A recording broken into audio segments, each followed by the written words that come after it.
নমস্কার। আজকে এই প্রেস কনফারেন্সে রাজ্যের মাননীয় মন্ত্রী, দলের স্পোকসম্যান শ্রী ব্রাত্য বসু, দলের পক্ষ থেকে আমি ডক্টর শশী পাঁজা, আমরা কয়েকটি গুরুত্বপূর্ণ কথা বলার জন্য আপনাদের আজকে ডেকেছি। দেখুন, ভারতীয় জনতা পার্টির বাংলার বিরোধিতা করতে গিয়ে সেই নিজের সীমাটা নিজেই লঙ্ঘন করছেন। বাংলার বিরুদ্ধে কিংবা তার বিরোধিতা করতে গিয়ে বাংলার ঐতিহ্য, কৃষ্টি, বাংলার ভাষা, বাংলার মানুষ, আমরা বাঙালি, প্রত্যেকেই আক্রমণ করছেন এবং প্রত্যেককেই অপমান করছেন প্রতিনিয়ত, প্রতিদিন, লাগামহীনভাবে।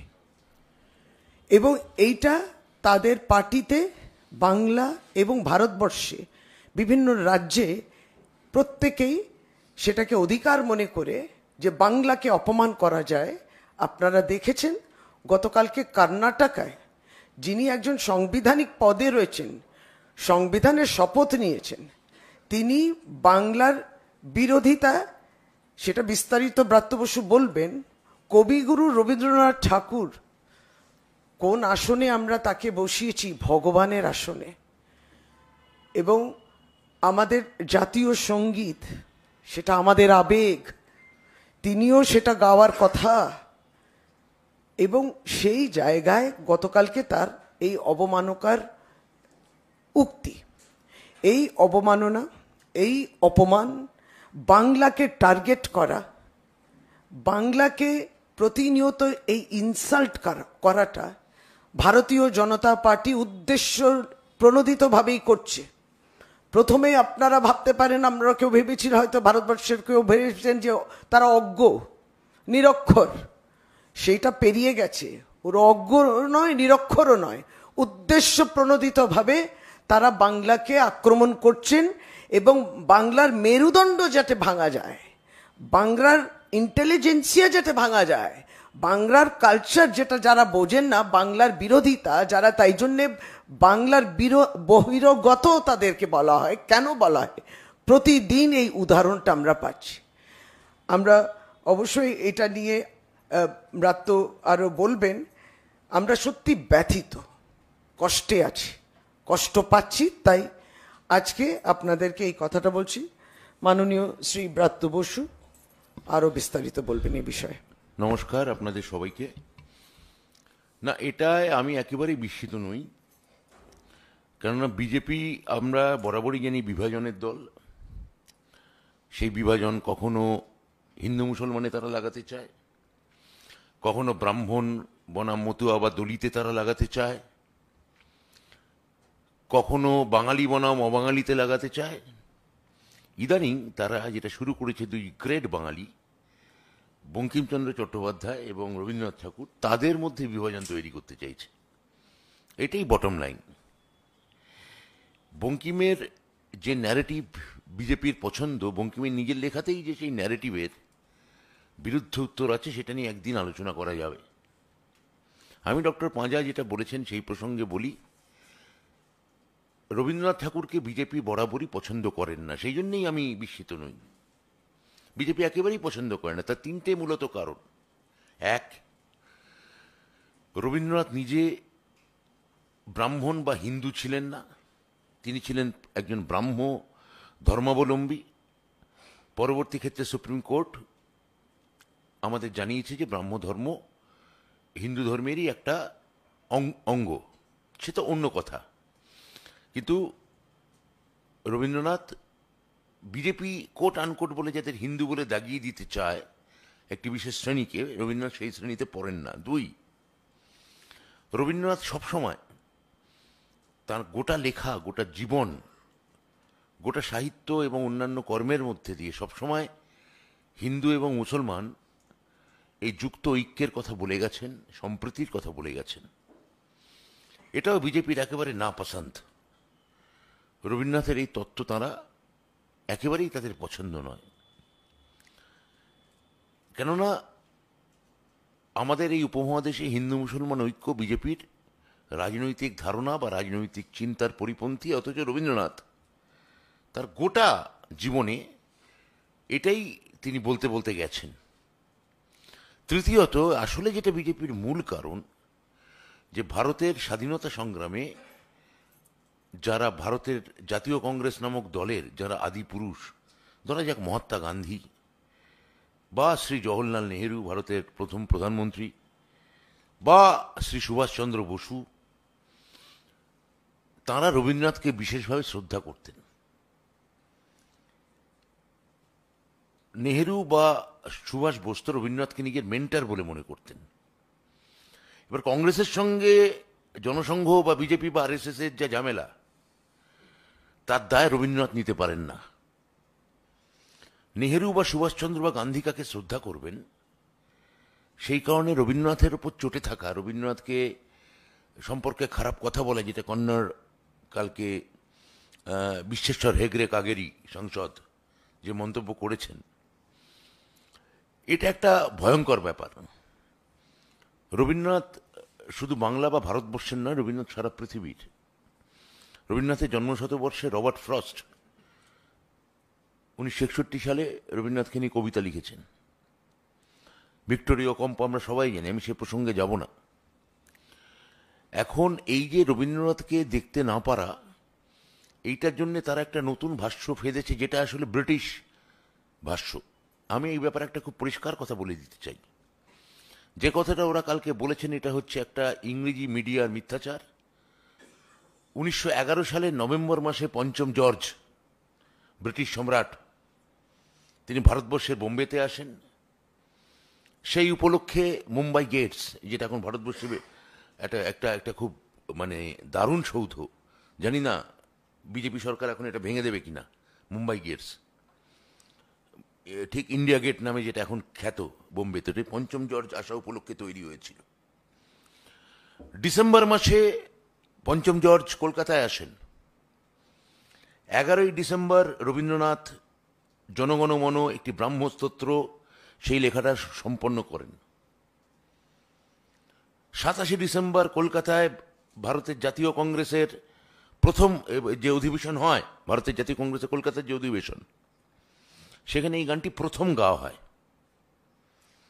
পরের বছর তত্ত্ববোধিনী পত্রিকায় এই গানটি বেরোয়।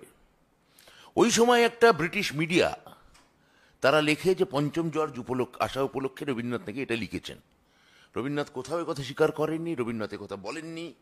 এটা একটা ব্রিটিশ মিডিয়ার একটা কায়দা করে খাইয়ে দেওয়া খবর, যেটা বিজেপি এখন, যেহেতু বিজেপি ব্রিটিশদের দোসর ছিল স্বাধীনতা সংগ্রামে, যেহেতু আরএসএস বা জনসংঘ তারা সাপোর্ট করত ব্রিটিশদের, ফলে এই ব্রিটিশ মিডিয়ার গালগল্প তারা এখন খাওয়াতে চাচ্ছে।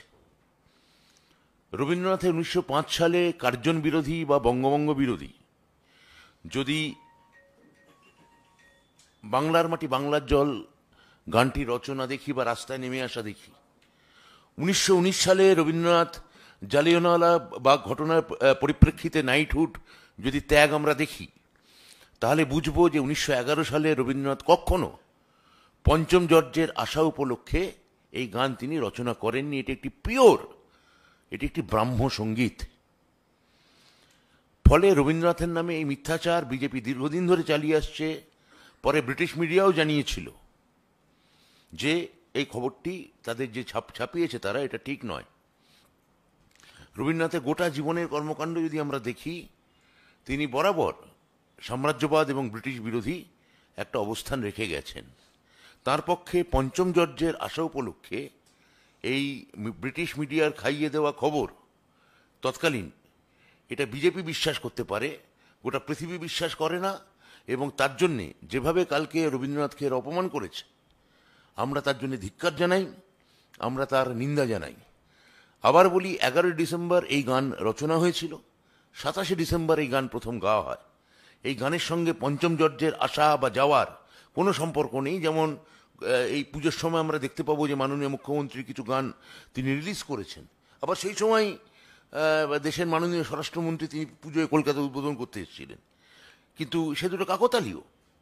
এই কাকতালীয়তার সঙ্গে কেউ যদি বলে যে গান তার উদ্দেশ্যে লেখা, সেটা যেমন হাস্যকর হবে, হ্যাঁ, সেটা যেমন মিথ্যাচার হবে, ঠিক একই মিথ্যা বিজেপি আমাদের খাইয়ে দিতে চাইছে। আমি এই যে কর্ণাটকের এই এমপিকে বেশি গুরুত্ব দিতে চাই না, আমি শুধু তার উদ্দেশ্যে বলতে চাই, আপনি দয়া করে কমলা দেবী ধারেশ্বর একজন স্বাধীনতা সংগ্রামী, কর্ণাটকের স্বাধীনতা সংগ্রামীর সংখ্যা খুব কম। সদাশিবরাও দেশপান্ডে, নিজলিঙ্গপ্পা, মুঞ্জপ্পে রাও, এরকম 2-3 জন আমরা কংগ্রেস নেতার কথা আমরা পাবো। সশস্ত্র সংগ্রাম কর্ণাটকে হয়নি, কর্ণাটক তখন ছিল বম্বে প্রেসিডেন্সির অন্তর্গত। তা এই কমলা দেবী ধারেশ্বর, তিনি খুব অল্প বয়সে তিনি তার স্বামীকে হারান। পরবর্তী ক্ষেত্রে তিনি বিয়ে করেন একজন বিখ্যাত বাঙালিকে, তাকে আপনারা সবাই চেনেন। তিনি হচ্ছেন যিনি আমাদের সত্যজিৎ রায়ের ফেলুদার গল্পে সিঁদুর এটা, হরীন্দ্রনাথ চট্টোপাধ্যায়। তা তখন তার নাম হয় কমলা দেবী চট্টোপাধ্যায়। তা এই কমলা দেবী এবং হরীন্দ্রনাথের অপূর্ব জীবন নিয়ে সম্প্রতি সাবিত্রী রামন্না একটা চমৎকার বায়োগ্রাফি তাদের বার করেছেন। সেখানে তারা লিখেছেন যে এই দম্পতি যখন তাদের শোকে, দুঃখে, আনন্দে যদি কারুর গান একজনের নাম শুনে থাকেন, তার নাম রবীন্দ্রনাথ ঠাকুর। এটা এই কন্নড় মহিলা স্বাধীনতা সংগ্রামে আপ্লুত হতেন। আর এখনকার এই কি খগেশ্বর নাকি বিশ্বেশ্বর হেগড়ে, সেটা জানার কথা নয়, তিনি জানেন না, তিনি বিজেপির লোক, তিনি অপমান করে যাচ্ছেন রবীন্দ্রনাথ থেকে শুরু করে গোটা বাঙালি জাতিকে। আমরা এটার ধিক্কার জানাই। এটা একটা সুপরিকল্পিত একটা এজেন্ডা।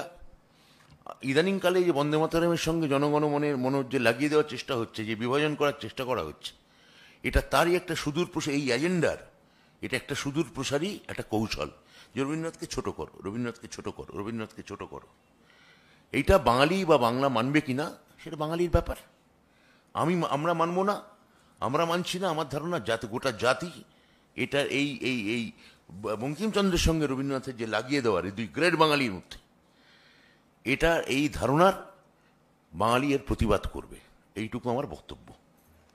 ব্রাত্য বলার পরে এটা জাস্ট যুক্ত করার চেষ্টা করছি যে তাহলে ভারতীয় জনতা পার্টি কেন্দ্রীয় নেতৃত্ব এবং বাংলা বিজেপি নেতৃত্ব, তাদের এই বিষয়ে অভিপ্রায় কি? তারা আবার নীরবই থাকবেন কি, নাকি ভারতবর্ষের মানুষ এটা দেখবেন যে যার হাতে নোবেল তুলে দিয়েছিল, বিশ্ব নোবেল তুলে দিয়েছিল এবং বিশ্ব খ্যাতি এই মানুষ, তিনি শুধু ভারতবর্ষের নয় সারা বিশ্বের কবিগুরু রবীন্দ্রনাথ ঠাকুর, তাকে যখন কেউ অবমাননা করে, তার কি সত্যি ওই পদে থাকা উচিত? তাহলে কি তার রেজিগনেশন তো আমরা ডিমান্ড করব। সর্বভারতীয় তৃণমূল কংগ্রেস, আমরা সেই কর্ণাটকের যিনি এমপি, মাননীয় সাংসদ এবং যিনি প্রাক্তন ওখানকার স্পিকার ছিলেন, তার এই মুহূর্তে তার রেজিগনেশন আমরা ডিমান্ড করছি।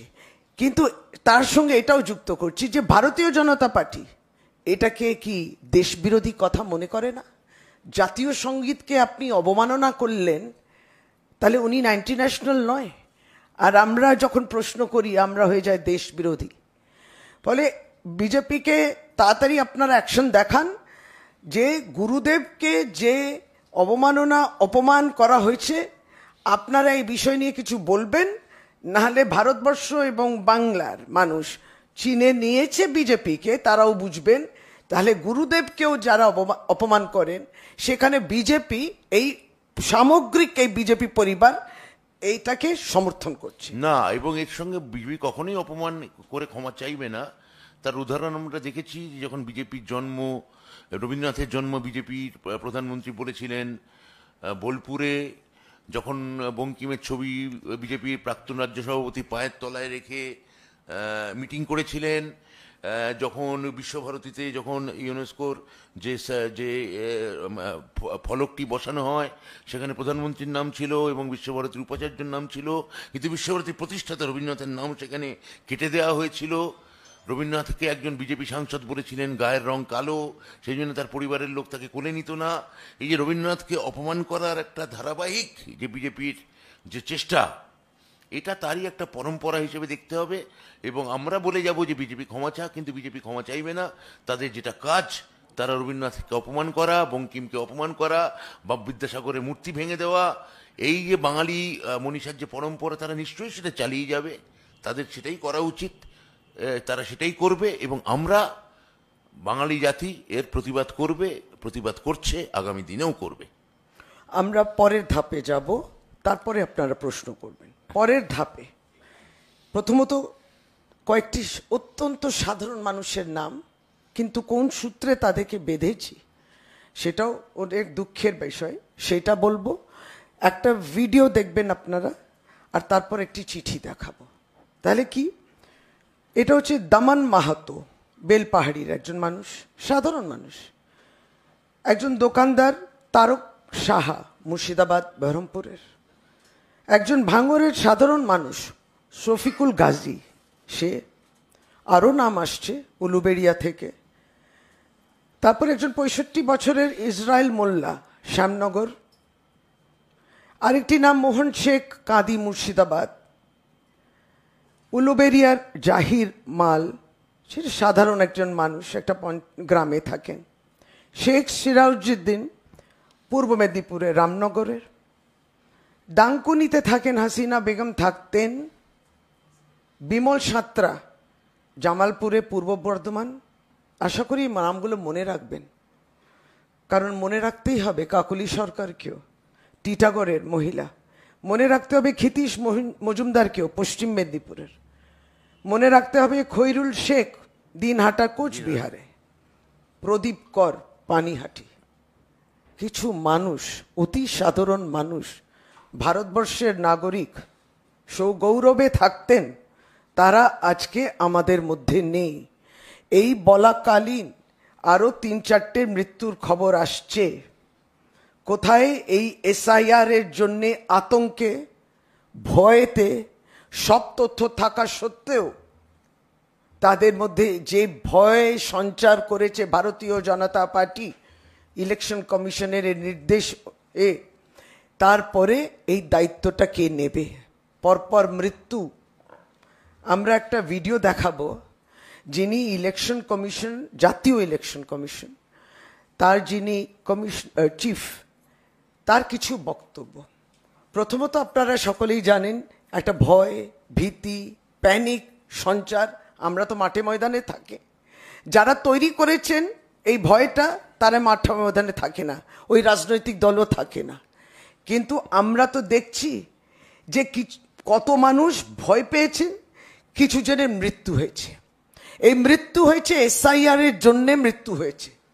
দায়িত্ব এড়িয়ে যেতে পারেন না। ভিডিওটা দেখে নিয়ে আসুন। जो बिहार का SIR हम लोगों ने कराया, उससे चुनाव आयोग को ये भी समझ में आया कि इन्यूमरेशन फॉर्म में एक छोटा सा परिवर्तन करना आवश्यक है। अर्थात जहां रेड बॉक्स आप देख रहे हैं, वहां डिटेल्स ऑफ प्रीवियस SIR है। अर्थात 2003 में अगर आप स्वयं थे तो उसके डिटेल्स भर दें, या 2003 में आपके पिताजी या चाचा या कोई भी उस जनरेशन के थे उनका भर दें, जिससे कि मिलान सरल हो जाए।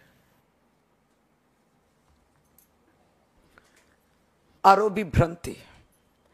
খেলাটা তো ওখানে যে আমি আরো বিভ্রান্তি তৈরি করি, আরো কনফিউশন তৈরি করি।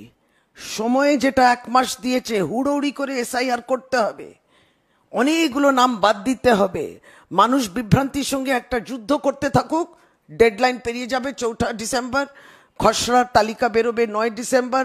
তারপর কে টুকটাক আবেদন করার চেষ্টা করবে, তার জন্য দৌড়ঝাঁপ করবে, নির্বাচন ঘোষণা করে দেব। ওই শুনওয়াই আর হবে না। আমরা বলছি একটাই, এই যে তিনি গতকালকে অত্যন্ত সম্মানীয়, এত গুরুত্বপূর্ণ দায়িত্ব, আপনি যে মৌখিক নির্দেশ দিচ্ছেন সেটা কিন্তু আপনার লিখিত নির্দেশের মধ্যে প্রতিফলিত হচ্ছে না। There is a gap. আবারও বলি, মাঠে ময়দানে আমরা কাজ করছি। আমরা ওখানে দেখছি যে আপনি বলছেন BLO সফটওয়্যারে এটা অন্তর্ভুক্ত করেছেন। এই যে অপশনগুলো আপনি দিচ্ছেন, প্রতিনিয়ত তারা শিখছেন। প্রতিনিয়ত এতগুলো মৃত্যু হওয়ার পরে আপনারা সংশোধন করবেন, বিবেচনা করবেন, আরও কনফিউশন, বিভ্রান্তি তৈরি করবেন।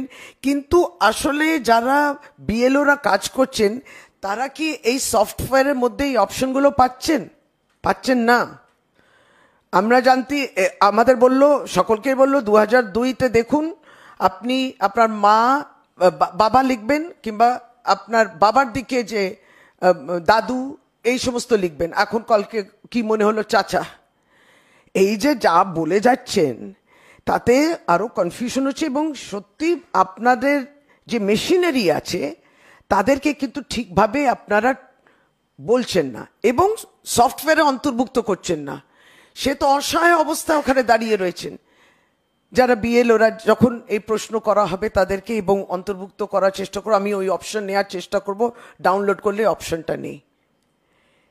আমরা প্রতিনিয়ত একই বলছি যে এই এতটা অসঙ্গতি, এত আরবিটারি হতে পারে একটা কাজ, এত আরবিটারি একটা ভোটের সংশোধনী কাজ হতে পারে? তাহলে উদ্দেশ্যটা তো, এর আগেও আমাদের অত্যন্ত সম্মানীয় নেতৃত্ব মাননীয় সভানেত্রী মমতা বন্দ্যোপাধ্যায়, সর্বভারতীয় সাধারণ সম্পাদক অভিষেক বন্দ্যোপাধ্যায় বারবার বলেছেন যে এই ভোটটা বাদ দেওয়ার জন্য এই সংশোধনের কাজ হচ্ছে। এটা সংশোধন হচ্ছে না, এটা একটা অস্ত্র উপায় তুলে দেয়া হচ্ছে ভারতীয় জনতা পার্টির জন্য। কারণ আপনি দেখুন কতটা অসঙ্গতি। শুধু তাই নয়, ভোটার তালিকা সমগ্র ভারতে একরূপে হয় আর বাংলার ক্ষেত্রে অন্যরকম হয়। এটা কেন? বাংলার টার্গেট কেন? কিছুক্ষণ আগে কবিগুরু রবীন্দ্রনাথ ঠাকুরের অবমাননার তার বিরুদ্ধে যেভাবে যে কথাটা গতকালকে ভারতীয় জনতা পার্টির নেতা বলেছে, সেটা যেমন বাংলাকে টার্গেট করা হয়েছে, ঠিক সেভাবে এসআইআরও কিন্তু বাংলাকে টার্গেট করা হয়েছে। আপনি বললেন, স্বরাষ্ট্রমন্ত্রী বললেন যাদের এই দেশের জন্ম সেই নাগরিক হতে পারেন। আরবিটারি কথা ইলেকশন কমিশন বলেছে। আচ্ছা, তিনি স্বরাষ্ট্রমন্ত্রী হিসেবে বলেছেন, তাহলে ইলেকশন কমিশনকেও বুঝতে হবে কে নাগরিক হবে কি নাগরিক হবে না। আপনি যে প্রক্রিয়াটা করছেন এটা কিন্তু তাদের অন্তর্ভুক্ত নয় দায়িত্বে, তাদের শুধু কে ভোটার হতে চাইছে, কে মৃত হয়ে গেছে এটা করার। কিন্তু এই পুরো এক্সারসাইজটা কি গিয়ে দাঁড়ালো আপনি নাগরিক কিনা, কিন্তু সেটা করার কথা কার? স্বরাষ্ট্র মন্ত্রকে। কেন্দ্রের স্বরাষ্ট্রমন্ত্রী বলে দিচ্ছেন এই দেশে জন্মালে তবে আপনি নাগরিক। তাহলে তো আমরা ভারতীয় জনতা পার্টির অনেক এরকম অজস্র নাম, তার মধ্যে এলকে আদবানিজি আছেন, তাকে আমরা সম্মান করি, তার কিন্তু জন্মভিটা ভারতবর্ষ নয়। আর এখানে যাকে আপনি প্রতিমন্ত্রী করে রেখেছেন বাংলায়, কনফিউজড প্রতিমন্ত্রী, সেও এখানে জন্মভিটা নয় তার। কোনটা বলতে চাইছেন? আবারও বলি, এই সংশোধনের কাজটা এত যদি আরবিটারি হয়, এত যদি খামখেয়ালেপনা থাকে, অনুপ্রবেশ রুখতে হবে, অনুপ্রবেশ রুখতে হবে। কেন শুনবো আমরা এই কথাগুলো? অনুপ্রবেশ রুখতে গেলে আপনার বিএসএফকে শক্তপোক্ত করুন। অনুপ্রবেশ যদি এতই নিয়ে বিচলিত হন, তাহলে আসামে কেন হবে না এসআইআর? আসামে কেন এসআইআর হবে না? ত্রিপুরাতে কেন হবে না? কেন উত্তর পূর্বে ভারত বিভিন্ন যে রাজ্যগুলো আছে বাংলা ছাড়া, বাংলাকে নিয়ে তারপর বাদগুলো বাদ, তাদেরও তো ইন্টারন্যাশনাল বর্ডার্স রয়েছে বাংলাদেশের সঙ্গে, মায়ানমার সঙ্গে, তাহলে কেন না? আসামে আপনি আরেকটা আইন দেখিয়ে দিলেন, অন্য একটা আইন নাকি আছে, আপনি অন্য ওখানে আইন দেখাচ্ছেন। ইলেকশন কমিশনের ন্যাশনাল ডাইরেক্টিভে একটা রকম আসছে, মৌখিক অন্য আদেশ আসছে। প্রত্যেকটা বিষয় নিয়ে আমরা বুঝতে পারছি আপনি মানুষকে বিভ্রান্তি দিকে ঠেলে দিচ্ছেন, তাদেরকে ভয় দেখিয়ে আজকে 13-14টা মৃত্যু। এই 13-14টা মৃত্যুর দায়িত্ব কে নেবে? আমরা আবারও ওই জায়গায় পৌঁছেছি।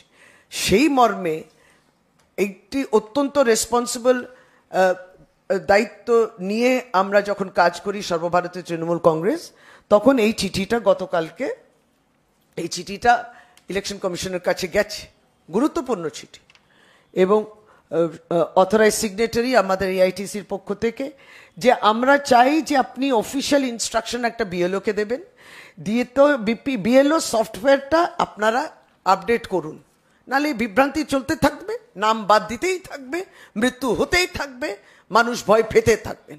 উদ্দেশ্যটা কি? কাম ক্লিয়ার। এইটা আমাদের আরেকটা বলার ছিল। এবং প্রশ্ন নিয়ে মানরেগা নিয়ে আরো পরে আমরা তথ্য আরেকটা দিতে পারি, যুক্ত করতে পারি। আপনি বলছেন বিভাজন, আজ থেকে 26শে নভেম্বর পর্যন্ত বিজেপি দেশ জুড়ে বন্দে মাতরমের 7 শতবর্ষ পালন করতে চলেছে। এটি কি বিভাজনের একটা প্রয়াস? আর যদি বিভাজনই হয় তাহলে বঙ্কিমচন্দ্র কেন? রবীন্দ্রনাথ ঠাকুর, বঙ্কিমচন্দ্র দুজনেই তো বাঙালি। সেটাই তো বলছি যে বঙ্কিমচন্দ্রের বন্দে মাতরম, যেটা সুকৌশলে বিজেপি উল্লেখ করছে না, সেটা হচ্ছে বন্দে মাতরম গানটার বঙ্কিমচন্দ্র লিখেছিলেন আনন্দমঠ উপন্যাসে, পরে যুক্ত হয়, তার আগে বঙ্গদর্শন পত্রিকায় প্রথম ছাপা হয়। কিন্তু গানটি প্রথম গেয়েছিলেন কে? 1887 সালে কংগ্রেসের অধিবেশনে এই গানটিও প্রথম রবীন্দ্রনাথ ঠাকুরই গান, এটা মাথায় রাখতে হবে। বন্দে মাতরম গাইছেন রবীন্দ্রনাথ প্রথম। বঙ্কিম রবীন্দ্রনাথের প্রতি শ্রদ্ধাশীল ছিলেন, রবীন্দ্রনাথ বঙ্কিমের প্রতি আত্যন্তিক শ্রদ্ধাশীল ছিলেন। কিন্তু রবীন্দ্রনাথের সমস্যা হচ্ছে, রবীন্দ্রনাথ যখন তার জীবদ্দশায়, তখন বঙ্কিম যখন তার জন্মকালে না সাভারকার, না হেডগেওয়ার, না গোলওয়ালেকার এরা নেই। রবীন্দ্রনাথের যে জীবনের স্প্যান, কর্মকাণ্ডের মধ্যে এরা সবাই আছে। ফলে রবীন্দ্রনাথের সঙ্গে তাদের তত্ত্বগত কনফ্লিক্ট হচ্ছে। রবীন্দ্রনাথ এবং বঙ্কিমের মধ্যে লড়িয়ে দেওয়ার এই অপপ্রয়াস, এইটা আমরা কিছুতেই এটা মেনে নেব না। বন্দে মাতরম গানকে আপনারা তুলে ধরতে চান, আপনারা তুলে ধরুন, কিন্তু ভুলে যাবেন না জনগণমন, এটা কিন্তু এটা নেহেরু, এটা ঠিক যে এটা জওহরলাল নেহেরু ঠিক করেছিলেন যে এটা ভারতের জাতীয় সঙ্গীত হবে, মানে প্রধানমন্ত্রী ঠিক করেছিলেন স্বাধীন ভারতে। কিন্তু যখন আজাদ হিন্দ ফৌজ প্রথম গঠন হয় এবং আজাদ হিন্দ ফৌজ যখন প্রথম স্বাধীন সরকার সিঙ্গাপুরে ঘোষণা করে, সেদিনও জনগণমন অধিনায়ক গানটা গাওয়া হয়েছিল। তাহলে বিজেপি আসলে নেহেরু বিরোধী নয়, বিজেপি আসলে সুভাষ বোস বিরোধী, আজাদ হিন্দ ফৌজ বিরোধী এবং ভারতের স্বাধীনতা সংগ্রাম বিরোধী। এই জায়গা থেকে এই দুটো গানের তাৎপর্য এবং মাহাত্ম্য কিন্তু বুঝতে হবে। ফলে ওরা এখন যে কাজটা করছে তার পিছনে একটা সুকৌশলে তাদের নিজস্ব একটা রাজনৈতিক এজেন্ডা আছে। কিন্তু আমি তো বললাম, আমি বঙ্কিমের একাধিক ন্যারেটিভ তুলে আপনাদের দেখাতে পারবো যে বঙ্কিম মোটেও বিজেপির সঙ্গে যান না। যেমন কিনা বিবেকানন্দ, যিনি আমাদের এখানে হিন্দু ধর্মের একজন প্রধান পাইওনিয়ার বলা হয়, বিবেকানন্দকেও যেমন কখনো নিয়ে বিজেপির অস্বস্তি আছে। বিবেকানন্দ কোরআন নিয়ে প্রশংসা আছে, বিবেকানন্দ হিন্দু মুসলিম ঐক্যের কথা আছে, রামকৃষ্ণ মিশনে একজন মুসলমান মানুষ এসেও তিনি দীক্ষা নিতে পারেন, এরকম অপশন আছে। ফলে আমরা দেখব যে এটা নিয়ে বিজেপির চিরকাল অস্বস্তি আছে। আবার একদিকে যখন বাঙালিকে বা বাংলাকে গালাগাল করবেন, আমরা প্রশ্ন জানতে চাইব না যে আরএসএসের প্রথম যিনি সরসংঘ চালক কেশব বলিরাম হেডগোয়া, তিনি কেন ডাক্তারি পড়ার জন্য ক্যালকাটা মেডিকেল কলেজে ভর্তি হয়েছিলেন। দ্বিতীয় সরসংঘ চালক মাধব সদাশিব গোলওয়ালেকার, তিনি কেন স্বামী অখণ্ডানন্দের শিষ্য নিয়ে এই পশ্চিমবঙ্গের ডায়মন্ড হারবারের সারগাছিতে এসে এখানে বসবাস করেছিলেন। এই তথ্যগুলো আমরা, এই প্রশ্নের উত্তরগুলো নিশ্চয়ই আমরা জানতে চাইবো কিনা আমি জানি না। কিন্তু কলকাতা বা বাংলাকে, কলকাতায় পড়াশুনো করবেন, কলকাতাকে আপনার কর্মভূমি, পশ্চিমবঙ্গকে আপনার কর্মভূমি হিসেবে বেছে নেবেন, আবার বাংলাকেই বারবার টার্গেট করবেন, বাংলাকেই অপমান করবেন, যেটা মাননীয় শশী মাইয়া বললেন যে বাংলাকে প্রথম থেকে আপনারা একটা অপমান করার চেষ্টা করে যাচ্ছেন। এটা আমরা কিছুতেই, এটা আমার মনে হয় না যে এটা খুব সভ্য বা সমীচীন কাজ হচ্ছে। আমি তো আপনাকে উদাহরণ দিয়ে দেখালাম। আপনি যে কন্নড় স্বাধীনতা সংগ্রামী ফেলুন আর বঙ্গদেশের স্বাধীনতা সংগ্রামী ফেলুন, আমি কোনো তুলনা করতে চাইছি না। কিন্তু যে ভলিউমে বাংলায় যে এই ব্রিটিশ বিরোধী আন্দোলন হয়েছে, সেটা ভারতবর্ষ, সারা ভারতবর্ষের কোথায়? পাঞ্জাবে, যার জন্য বাংলার পাঞ্জাব ভাগ হলো, আর মহারাষ্ট্রে। হ্যাঁ, তা সেইটা তো এরা এবং এই তিনটে যে রাজ্যকে বিজেপি এখনো কবজা করতে পারেনি। মহারাষ্ট্রকে কিভাবে ঘুরিয়ে করেছে আপনারা সবাই দেখেছেন। প্রশ্নটা হচ্ছে যে আজকে প্রধানমন্ত্রী নরেন্দ্র মোদীর মুখে বন্দে মাতরম ধ্বনি আমরা শুনলাম, বিজেপি পার্টি অফিসের শীর্ষ নেতারা বন্দে মাতরম দিয়ে উঠলেন, এবং কোথাও যেন একটা এরকম একটা যে বাঙালি অস্মিতাকে যখন শাসক দল তৃণমূল কংগ্রেস সামনে তুলে ধরছে, বাঙালি অস্মিতা নিয়ে যেন একটা প্রতিযোগিতা বিজেপির হাতিয়ার বঙ্কিমচন্দ্র, তৃণমূল কংগ্রেস, রবীন্দ্র স্মরণে। আপনি যে কথাটা বললেন যে লড়িয়ে দেওয়ার চেষ্টা হচ্ছে রবীন্দ্রনাথ এবং বঙ্কিমচন্দ্র, সেই একই অভিযোগ সুকান্ত মজুমদার আপনাদের বিরুদ্ধে করছে যে আপনারা আসলে এই দুই মনীষীদের নিয়ে একটা দ্বন্দ্ব তৈরি করতে চাইছেন। আমি তো পরিষ্কার বলছি যে বঙ্কিম এবং রবীন্দ্রনাথ নিয়ে আমাদের অবস্থান স্পষ্ট। যদি 1911 সালে এই গানের জন্ম হয়ে থাকে, তাহলে এই মুহূর্তে মানে 125 বছর জনগণমনর সেটা কি বিজেপি পালন করবে? আমি এটা পরিষ্কার জানতে চাই। বন্দে মাতরমের 150 বছর তারা করছেন, খুব ভালো, কিন্তু রবীন্দ্রনাথের সঙ্গে বঙ্কিমের এই লড়িয়ে দেওয়ার অপপ্রয়াস, বঙ্কিমকেও কিন্তু ফাইনালি আমি বলছি যে বঙ্কিমের ক্ষেত্রে এই ন্যারেটিভ আছে, বিবেকানন্দকে নিয়ে যে অস্বস্তি বিজেপির আছে, বঙ্কিমকে নিয়েও আছে, সেটাও কিন্তু আগামী দিনে প্রমাণিত হবে। এবং সেটা আমরা এখানে তৃণমূল কংগ্রেসের এই সাংবাদিক বৈঠক থেকেই প্রমাণ করব। ফলে আর যিনি বলছেন তিনি তো বঙ্কিমকে তার পায়ের নিচে রাখেন, বঙ্কিমের ছবি পায়ের নিচে রেখে তিনি মিটিং করেন। আপনি বিজেপি প্রাক্তন রাজ্য সভাপতির কথা বললেন, আর যে কথাটা মাননীয় শশীবাজা বলেছেন, যেটা আমরা বুঝতে পারছি না, যে যদি আমরা সারা পৃথিবীতে যে মানুষ, যে শিশু যে যেখানে জন্মায় সেইটা তার জন্মস্থান হয়।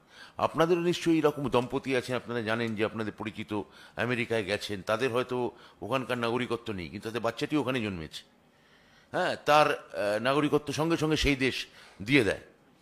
এখানে আমাদের ভারতবর্ষের ক্ষেত্রে উল্টো নিয়ম হচ্ছে, বলছে এখানে জন্মালেই নাগরিকত্ব না, বাবা, চাচার, ঠাকুরদা, ঠাকুমা সবার কুলুজি লাগবে।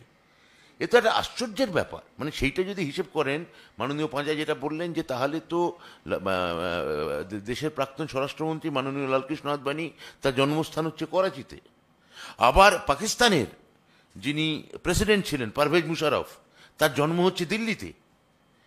তাহলে এটা তো বিজেপি গুলিয়ে দিচ্ছে পুরো ব্যাপারটা। তাহলে কি আমরা পারভেজ মুশারফকে বলবো ভারতীয় আর আদবানিকে বলবো পাকিস্তানি? এইটা তো অদ্ভুত প্রশ্ন। ও প্রশ্ন নিইনি।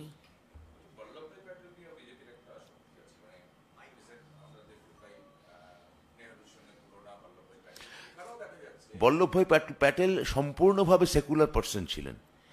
যেহেতু বিজেপির ন্যারেটিভ অনুযায়ী নেহেরুর সঙ্গে বল্লভভাই প্যাটেলের একটা প্রশাসনিক দূরত্ব ছিল, এবং বল্লভভাই প্যাটেলকে কংগ্রেস ওয়ার্কিং কমিটি বেশিরভাগ মানুষ প্রধানমন্ত্রী হিসেবে চেয়েছিলেন। গান্ধীর ইচ্ছায় যেহেতু নেহেরু প্রধানমন্ত্রী হন, ফলে বিজেপি মনে করে যে নেহেরুর সঙ্গে বল্লভভাই প্যাটেলকে লড়িয়ে দিতে পারবে। সব জায়গায় তারা বিভাজন খোঁজে, নেহেরুর সঙ্গে একটু বল্লভভাইকে লাগিয়ে দিলাম। বঙ্কিমের ক্ষেত্রে আমি তো বললাম যে বঙ্কিমের সঙ্গে বঙ্কিম এবং রবীন্দ্রনাথকে যে প্রতিতুলনা তারা করতে চাইছে, এটা বঙ্গজাতি মেনে নেবে না। আমি বঙ্কিমের ক্ষেত্রে বঙ্কিমের ন্যারেটিভ তারা বন্দে মাতরমকে বড় করছে, করুক, সে নিয়ে আমাদের কোনো আপত্তি নেই। কিন্তু জনগণমনকে ছোট করার ক্ষেত্রে তাদের একটা বাড়তি প্রয়াস লক্ষ্য করা যাচ্ছে।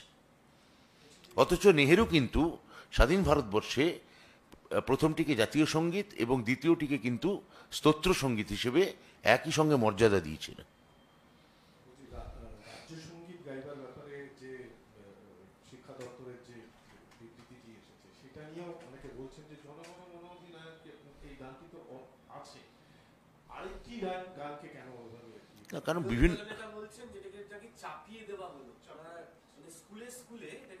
বাংলা বিরোধীরা তো বলবেই ওটা। হ্যাঁ, আপনি বলতে চাইলে বলুন। না না, আমি বলছি যে একাধিক রাজ্যে রাজ্য সঙ্গীত আছে, তাহলে উড়িষ্যায় যদি রাজ্য সঙ্গীত থাকে এবং সেটা যদি বিজেপির কাছে চাপিয়ে দেওয়া না হয়, তাহলে বাংলার ক্ষেত্রে রবীন্দ্রনাথের লেখা রাজ্য সঙ্গীত যদি মাননীয় মুখ্যমন্ত্রী নির্বাচন করে থাকেন, একাধিক রাজ্যেই তো রাজ্য সঙ্গীত সত্যিই আছে, বিজেপি শাসিত রাজ্যও আছে, তাহলে সেইটা ফোর্স নয়।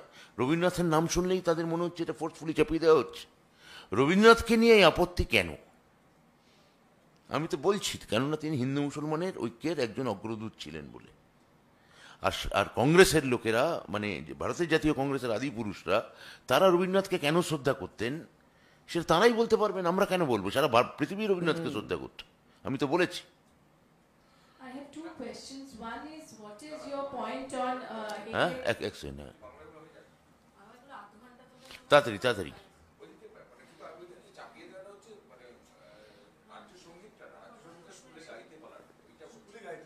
তা অনেক রাজ্যেই স্কুলে রাজ্য সঙ্গীত গাওয়া হয়, অনেক স্কুলেই গাওয়া হয়, মানে ভারতবর্ষের অনেক রাজ্যেই রাজ্য সঙ্গীত গাওয়া হয় স্কুলে।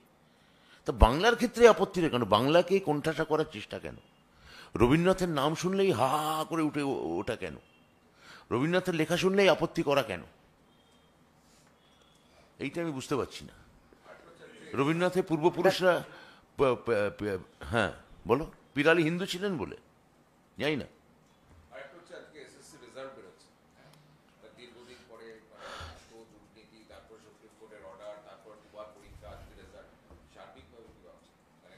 না, রেজাল্ট তো আমরা বলেছিলাম ডিসেম্বরের মধ্যে মাননীয় মুখ্যমন্ত্রীর নির্দেশে তার অনুমত্যানুসারে, এবং তার কথায় আমরা ডিসেম্বরের মধ্যে আশা করছি যে এই রিক্রুটমেন্ট এবং অ্যাপয়েন্টমেন্ট আমরা দিতে পারবো। তারই প্রাথমিক পদক্ষেপ হিসেবে আজকে 60 নম্বর যে পরীক্ষা হয়েছিল তার প্রাথমিক রেজাল্ট বেরোচ্ছে। এরপর ইন্টারভিউ নেবে এসএসসি, ইন্টারভিউ নেওয়ার পর পূর্ণাঙ্গ তালিকা বেরোবে। হ্যাঁ, ওটাই আমি বলে দিচ্ছিলাম মানরেগা নিয়ে। তো মানরেগা নিয়ে ভোট মে হারে আর কোর্ট মে ভি হারে, এই হচ্ছে কে হারে, বিজেপি হারে। মানে ভোটে তো হারছই, কোর্টেও অভিষেক হারছো। বন্দ্যোপাধ্যায় খুব পরিষ্কার বলেছিলেন যে এই ভারতীয় 100 জনতা দিনের পার্টি টাকা আমাদের দিতে হবে, একবারই। এটা ন্যায্য টাকা। সেটা কোর্ট, সুপ্রিম কোর্ট, রাজ্য সব জায়গায় এটা এত এত বিজেপির অবমাননা হচ্ছে কেন্দ্রীয় সরকার। এবার এত কোর্টে মামলা টামলা না করে যে অভিষেক বন্দ্যোপাধ্যায় বা মাননীয় মুখ্যমন্ত্রী মমতা বন্দ্যোপাধ্যায় যেটা বলেছেন, টাকাটা এবার দিয়ে দিক, অনেক হয়েছে। না, ওই যেহেতু ডিভিশন বেঞ্চে বলেছে ভারপ্রাপ্ত প্রধান বিচারপতি যে রাজ্যকে অবিলম্বে 100 দিনের কাজ শুরু করার নির্দেশ দিল। এই রাজ্যকে শ্রমিকদের বকেয়া টাকাটা কেন্দ্রকে দিতে হবে। এই যে হলফনামা তলব করেছে যে কেন দিচ্ছ না, 4 সপ্তাহের মধ্যে তলব, 6 সপ্তাহ পরে আবার মামলার শুনানি। কাজ শুরু করতে কোনো আইনি বাধা নেই, তাই যত দ্রুত সম্ভব কাজ শুরু হোক, এটা মন্তব্য করেছেন প্রধান বিচারপতি ভারপ্রাপ্ত কলকাতায়। ফলে এটা তো সবে বেরিয়েছে এখন, ওইটাই বললাম। তাই জন্য অভিষেক বন্দ্যোপাধ্যায় বলেছিলেন না, ভোটেও হেরেছেন, কোর্টেও হেরেছেন, আবারও তাই হয়েছে। আর কত करारा जवाब थप्पड़ कितना मिलेगा आपको, कितना थप्पड़ खाएंगे? निर्लज्ज সাধারণ মানুষদের বঞ্চিত করেছেন, রাজ্যকে বঞ্চিত করেছেন।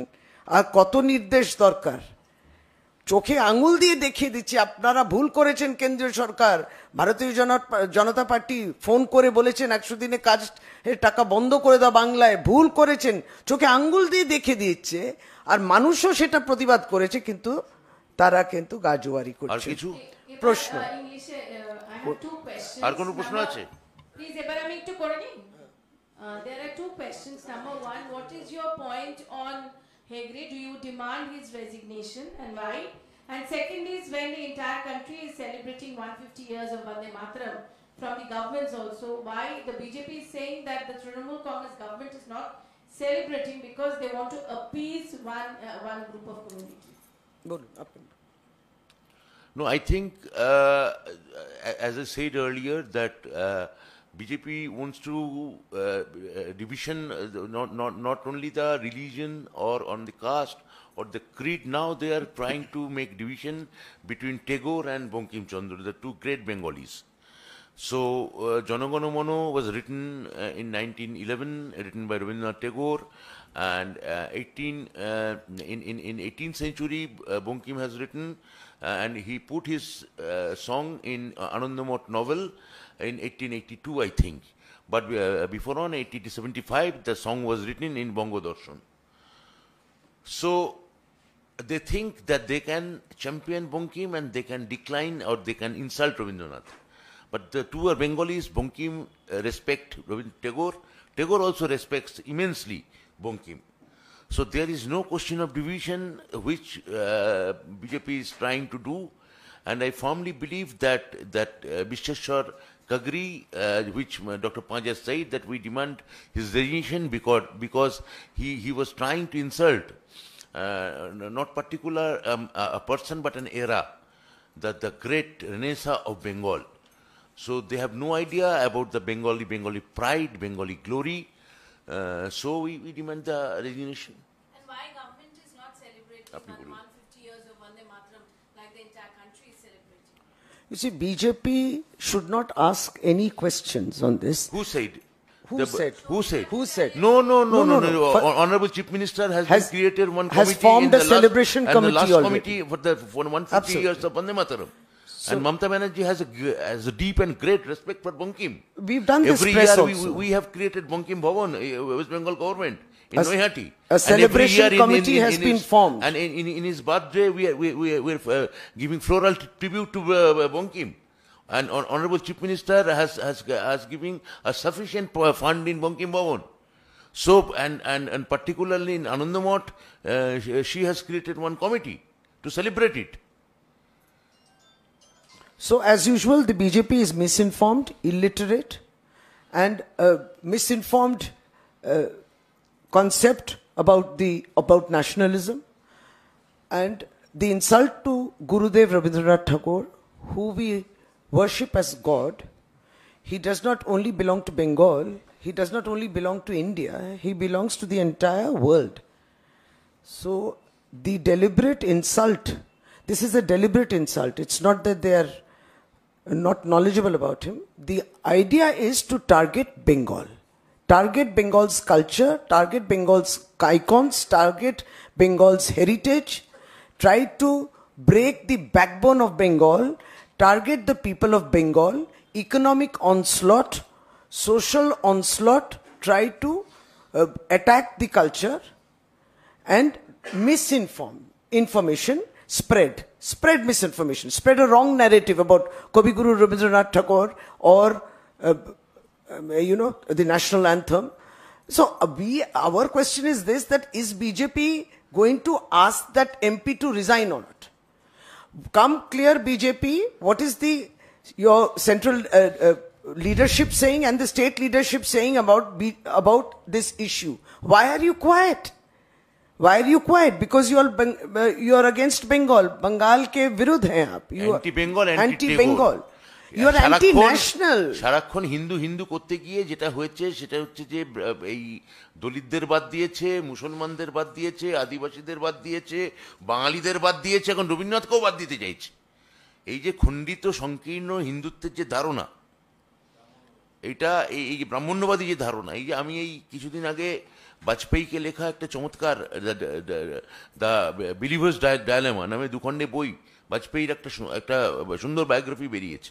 তাতে ভূমিকায় যে লেখক যে কথাটা বলছেন যে বাজপেয়ীর হিন্দুত্বের সঙ্গে মোদির হিন্দুত্বের তফাৎ কোথায়, বাজপেয়ীর যে হিন্দুত্বের যে ধারণা ছিল সেটা বলতো যে হিন্দু হচ্ছে সব থেকে বড় সেকুলার, আর মোদির সময়কার হিন্দুত্ব বলতে চায় হিন্দুরা হচ্ছে সব থেকে বড় কমিউনাল। কিন্তু অধিকাংশ হিন্দু মানুষ এই বিভাজন মেনে নেবেন না। রবীন্দ্রনাথকে অপমান করা, বাঙালিকে অপমান করা, বাঙালিকে কোণঠাসা করা, নানাভাবে বাঙালি মনীষীদের ছোট করা, এটা আসলে নাগপুরের থিওরির সঙ্গে রবীন্দ্রনাথকে তারা আঁটাতে পারছে না, বঙ্কিমকে আঁটাতে পারছে না, বঙ্কিমকে ভাবতে পারছে, বঙ্কিমকেও যে পারবে না আগামী দিনে তা প্রমাণ হবে। কন্ট্রাডিকশন মানে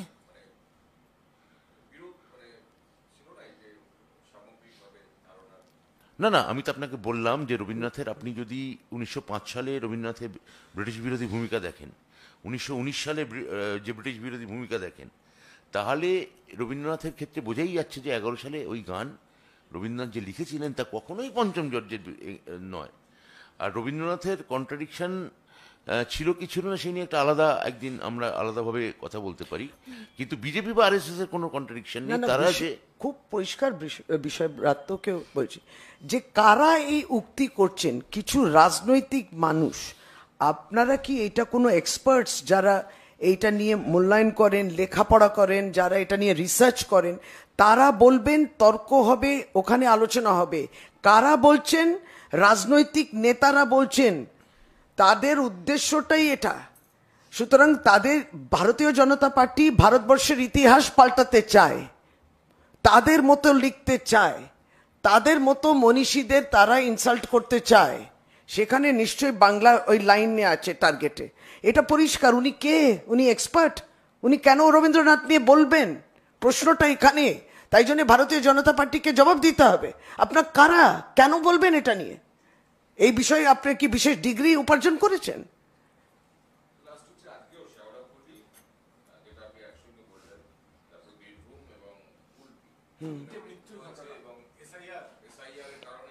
এসআইআর আতঙ্কের ঠিক, এটা নিয়ে তো সত্যি আমরা বিব্রত। মানুষ মারা যাচ্ছেন আর এই দুঃখটা স্পর্শ করে না ইলেকশন কমিশন, নির্বাচন কমিশনকে।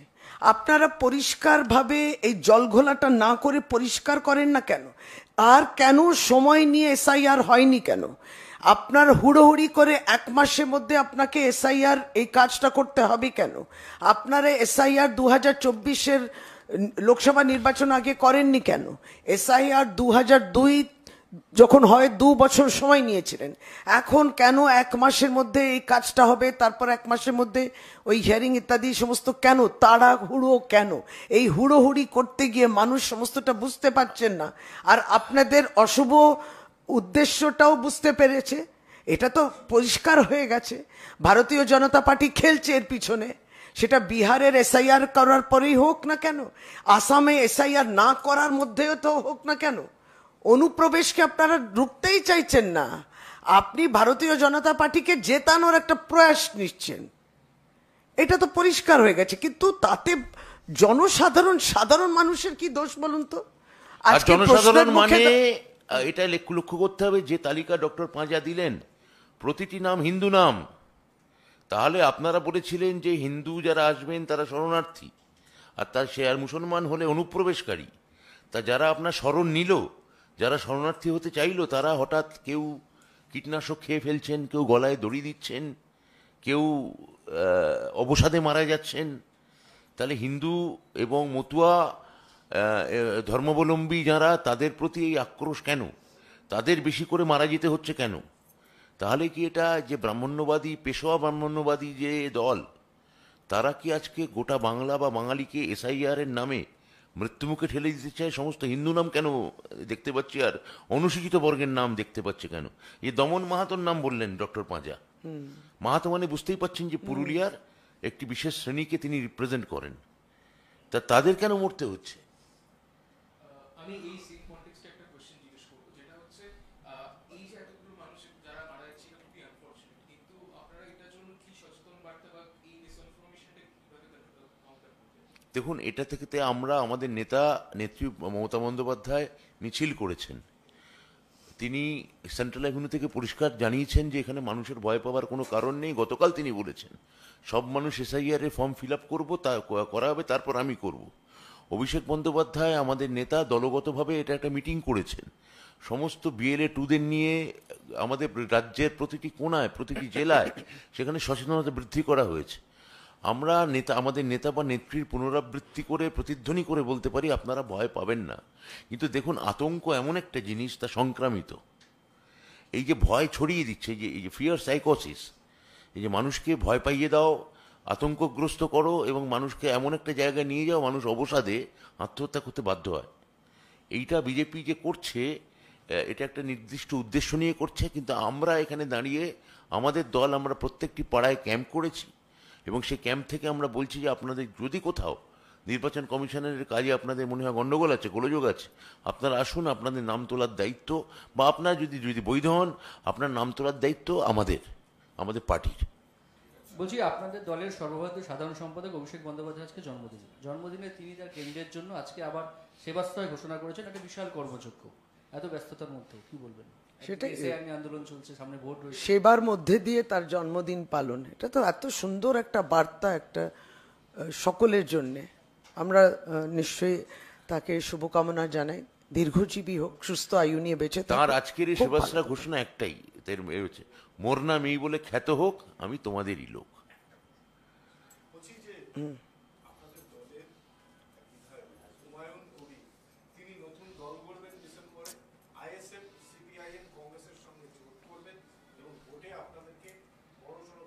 তাকে অভিনন্দন, তিনি যদি পারেন করে দেখান। आज कोलकाता हाईकोर्ट ने निर्देश दिया है 100 डेज वर्क को जल्दी शुरू करने के लिए। इस पे क्या कहना है, क्योंकि इसके पहले भी सेंटर सुप्रीम कोर्ट में जा चुकी है और जल्द स्टार्ट करने का भी आज ऑर्डर दिया गया है। किस रूप से देखते हैं, क्या कहेंगे? नहीं, ये तो फिर एक करारा जवाब हुआ है, किसके गालों में? बीजेपी के गालों पे। और जैसे हम लोग ने कहा कि हमारे नेता अभिषेक बंदोपाध्याय बोले कि वोट में भी हारे हैं आप, कोर्ट में भी हारे हैं, और आपको क्या प्रमाण जरूरत है? अगर आप कोर्ट के जो हाल ही में बोले हैं कि हम पश्चिम बंगाल राज्य सरकार को बोल रहे हैं कि आप तुरंत ही 100 दिन का काम चालू करवाइए, और केंद्र सरकार को बोल रहे हैं कि आप पैसा क्यों नहीं दे रहे हैं, इसका हलफनामा द्वारा आप जवाब दीजिए 4 हफ्ताओं में। 6 हफ्ता बाद फिर हियरिंग होगा, और कितना कहेगी हाई कोर्ट। और ये गारंटी स्कीम का एक प्रकल्प है, 100 days guarantee scheme, Mahatma Gandhi के नाम पे नामांकित, आपको गारंटी देता है काम का। कौन गारंटी ले रहा है? देखिए, ये लोग संविधान को नहीं मानते, देश के कानून को नहीं मानते, इतना अहंकार है क्योंकि केंद्र सरकार में उनकी सरकार है करके। इसके विरुद्ध हम लोग इतना सब जानते हैं कि जन समुदाय की राय, डेमोक्रेसी आखिर शब्द उनसे ही निकलती है। वोट बक्सा द्वारा इनको हराना, यही भाषा वो समझते हैं। भाई बीजेपी हारेगी। আমি বরং আজকের দিনে বিজেপি যখন বন্দে মাতরমের 150 বছর পালন করছে, বঙ্কিমকে তুলে ধরছেন, ভালো। আমি তার পাশাপাশি বরং আজকে দাবি জানাতে চাই যে 5 বার মুচলেকা দেওয়া বিনায়ক দামোদর সাভারকারের নামে যে আন্দামান সেলুলার জেল করা হয়েছে, ব্রিটিশদের কাছে 5 বার মুচলেকা দিয়েছিলেন তিনি। আর ওইখানে একাধিক বাঙালি মানুষ, উল্লাসকর থেকে শুরু করে বারিন ঘোষ, হেমচন্দ্র কানুনগো, আইবি রায়, এদের কারুর নামে যদি এই নামটা পাল্টে করে, তাহলে বুঝবো যে সত্যি বাংলা বা বাঙালির প্রতি বিজেপির কোনো প্রীতি আছে। আমরা আজকে এই প্রেস কনফারেন্স শেষ মুহূর্তে জাতীয় সঙ্গীত দিয়ে করছি এবং আপনাদের সকলকে অনুরোধ করছি উঠে দাঁড়াতে। जनगण मन अधिनायक जय हे भारत भाग्य विधाता। पंजाब सिंध गुजरात मराठा द्राविड उत्कल बंगा। विंध्य हिमाचल यमुना गंगा उच्चल जलधि तरंगा। तव शुभ नामे जागे, तव शुभ आशीष मागे। गाहे तव जय गाथा, जन गण मंगलदायक जय हे भारत